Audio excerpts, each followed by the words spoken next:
অনুব্রত মণ্ডল প্রসঙ্গ উঠতেই সিপিএম কর্মীর হাত থেকে মাইক কেড়ে নিলেন মন্ত্রী স্বপন দেবনাথ। পূর্বস্থলীতে তীব্র রাজনৈতিক তরজা। পূর্ব বর্ধমানের পূর্বস্থলী 1 নম্বর ব্লকের শ্রীরামপুর বিডিও অফিস চত্বরে সিপিএম এর প্রতিবাদ সভাকে ঘিরে চরম উত্তেজনা। সভা চলাকালীন সিপিএম কর্মীর হাত থেকে মাইক কেড়ে নেওয়ার অভিযোগ উঠল রাজ্যের মন্ত্রী ও স্থানীয় বিধায়ক স্বপন দেবনাথের বিরুদ্ধে। ঘটনাকে কেন্দ্র করে শুরু হয়েছে তীব্র রাজনৈতিক তরজা। মঙ্গলবার সিপিএম এর পক্ষ থেকে এসআইআর এর নামে সাধারণ মানুষকে হয়রানির অভিযোগে বিডিও অফিসের সামনে প্রতিবাদ সভা ও ডেপুটেশন কর্মসূচি নেওয়া হয়। সেই সভায় বক্তব্য রাখছিলেন সিপিএম কর্মী কৌশিক সরকার। অভিযোগ, অনুব্রত মণ্ডলের কন্যার চাকরি সংক্রান্ত প্রসঙ্গ তুলতেই সেখানে হাজির হয়ে মন্ত্রী স্বপন দেবনাথ কৌশিক সরকারের হাত থেকে মাইক কেড়ে নেন এবং বক্তব্য বন্ধ করতে বলেন। পাশাপাশি সভার ভিডিও মুছে ফেলার হুমকির অভিযোগও ওঠে। ঘটনার একটি ভিডিও ইতিমধ্যে সোশ্যাল মিডিয়ায় ভাইরাল হয়েছে, যা ঘিরে রাজনৈতিক মহলে শোরগোল পড়ে গিয়েছে।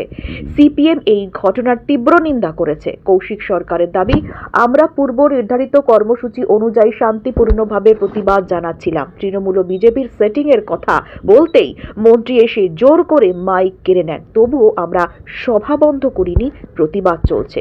অন্যদিকে মন্ত্রী স্বপন দেবনাথ অভিযোগ অস্বীকার করে বলেন, হেয়ারিং এর লাইনে দাঁড়িয়ে থাকা সাধারণ মানুষ ক্ষিপ্ত হয়ে উঠছিল। পরিস্থিতি সামাল দিতেই আমি অনুরোধ করেছিলাম সভা বন্ধ করতে। ওরা পরে সভা করেছে। এই ঘটনাকে কেন্দ্র করে পূর্বস্থলীতে রাজনৈতিক উত্তেজনা তুঙ্গে। শাসক বিরোধী সংঘাত নতুন করে জোরালো হলো বলেই মত রাজনৈতিক মহলের। রাজ্যের সব থেকে বড় গরুচোর অনুব্রত মণ্ডল, যার মেয়ে সরকারি চাকরির পরীক্ষা দিয়ে চাকরি পায়নি, যার মেয়েকে কোনদিন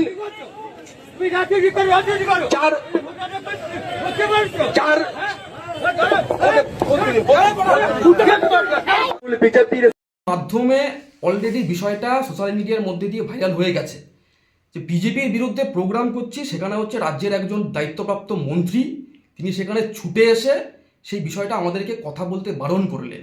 আমরা যে দীর্ঘদিন ধরে তৃণমূল আর বিজেপির বিরুদ্ধে যে সিটিংয়ের কথা যে আমরা বলছি, আমি তার একজন সন্তান সম, তার থেকে অনেক ছোট, তার হাঁটুর বয়সী বলা চলে।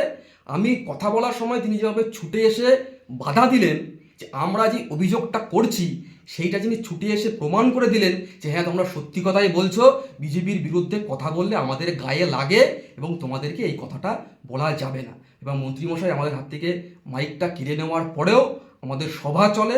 সভা চলার পরে আমাদের যারা প্রতিনিধি হিসেবে গেছিলেন আমাদের বিডিও ম্যাডামের সঙ্গে কথা বলতে, তারা বাইরে এসে আমাদের এরিয়া কমিটির সম্পাদক হিসেবে সেখানে দীর্ঘক্ষণ প্রতিবাদ চলে, সভা চলে এবং আমরা এই বিরুদ্ধে প্রতিবাদ সর্বস্তরেই করব।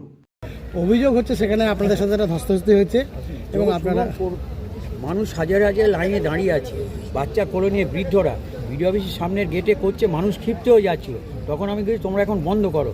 তারপর তো মিটিং করেছে, তো ওরা এসব বন্ধ করো, লোককে উত্তেজিত করো না। আচ্ছা, আর একটা প্রশ্ন হচ্ছে যে আমরা যখন ভোট রক্ষার জন্য শিবির করে লাইনে দাঁড়িয়ে মানুষকে পানীয় জল, খাবার, বাচ্চাদের দুধ, বিস্কুট বিলি করছি, তখন ঘজ করছে সারাটা দিন ধরে। ওখানে মাইক ছুড়ে দেওয়ার কোনো ব্যাপার হয়েছে? মাইক ছুড়ে যাক, আমি বলছি মাইকটা দিয়ে বলছি তোমরা এখন বন্ধ করো। তারা যে অভিযোগ করছে স্বপনদা, যে একজন মন্ত্রী এসে কিভাবে এটা বন্ধ, আমাদের স্ট্রিট কর্নার বন্ধ করতে পারে, বলেছি বন্ধ করো, তারপর তো করেছে মিটিং, বন্ধ করো।